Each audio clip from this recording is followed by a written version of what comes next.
Joining me now is the Democratic Congresswoman Stacey Plaskett of the United States Virgin Islands. She served as a House manager during the second impeachment trial of Donald Trump. Congresswoman, great to see you again. Thank you for being with us. We all remember that day well. I don't know how you managed, because not only do you remember it well, but your responsibility as in part of that trial was to go through it frame by frame, image by image. You knew the layout and the way that unfolded probably better than most Americans. What are you feeling today as we lead into the fourth anniversary of it? Well, I'm feeling very proud of my Democratic colleagues because we are not election deniers.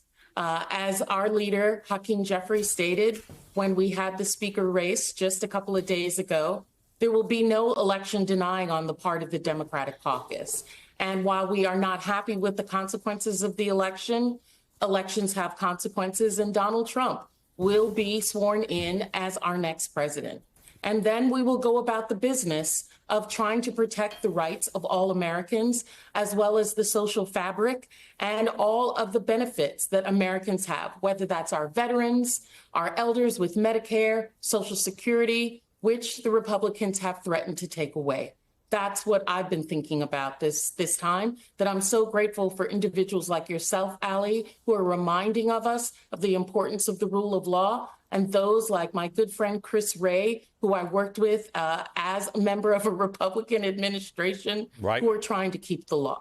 So let's talk about that, because you also served on the committee about the weaponization of government, which sort of seemed to weaponize government a good deal. That threat is greater today against some of your colleagues, against Liz Cheney, against journalists, against lawyers, against prosecutors, against all sorts of people.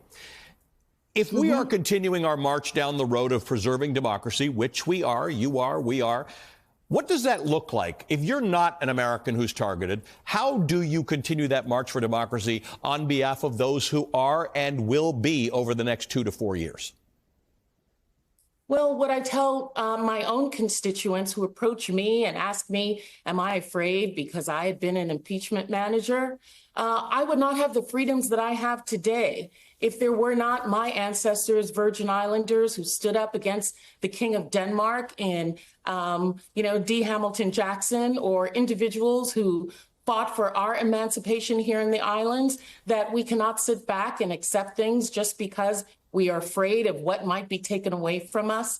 I'm excited about areas that I can work with Republicans on in Congress, who are my friends and my colleagues, and areas in which I'm going to have to push back and say no to. And I think it's every American's right and ability to voice their opinions and to continue in the struggle onward to the arc of justice bending towards freedom. An hour ago, I spoke with Jamie Raskin, who talked about the work you're going to have to do in figuring out who on the Republican side will work with you. Speaker Johnson has already said he enjoys a relationship with Hakeem Jeffries. The two of them do seem to understand there are some things on which they're going to have to work together, including appropriations and keeping the government open. Then I had a conversation with Don Bacon, who also seems to be giving off a bit of a vibe of some of those Republicans have had enough with the tyranny of the tiny majority that doesn't want to govern, that's not that interested in keeping the government open, that's not that interested in fulfilling your constitutional responsibilities. Tell me how this looks to you.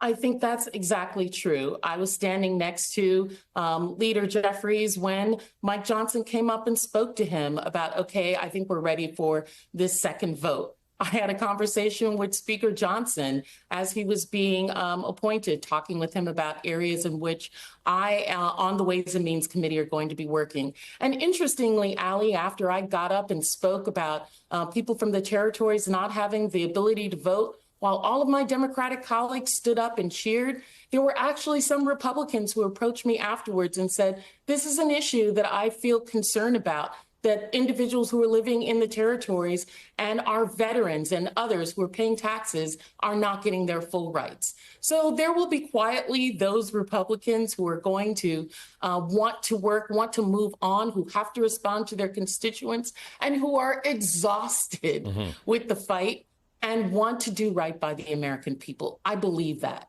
Earlier this morning on the weekend, Representative Benny Thompson, your Democratic colleague, the former chair of the January 6th committee, he appeared on the network. He talked about his early concerns about this new Congress. Listen to what he said. I'll tell you what I'm really concerned about is if the president can make calls to the House of Representatives and pick the speaker. That means that whole separation of power that our founding fathers put together is kind of morphed. And, you know, we kind of stand on that three-legged stool. And now everything is kneeling at the feet of incoming president, and that's not good for a democracy. I think he makes a really important point there that, you know, glad that Mike Johnson took two of the defectors into the cloakroom and Donald Trump called them and said, all right, you're going to have to do this. And it worked. But that's not actually the way Congress is supposed to work. True. But let's be for real. There were times when President Obama called members of Congress and got them to do things that he wanted done, and the same with Biden, the same with Bush.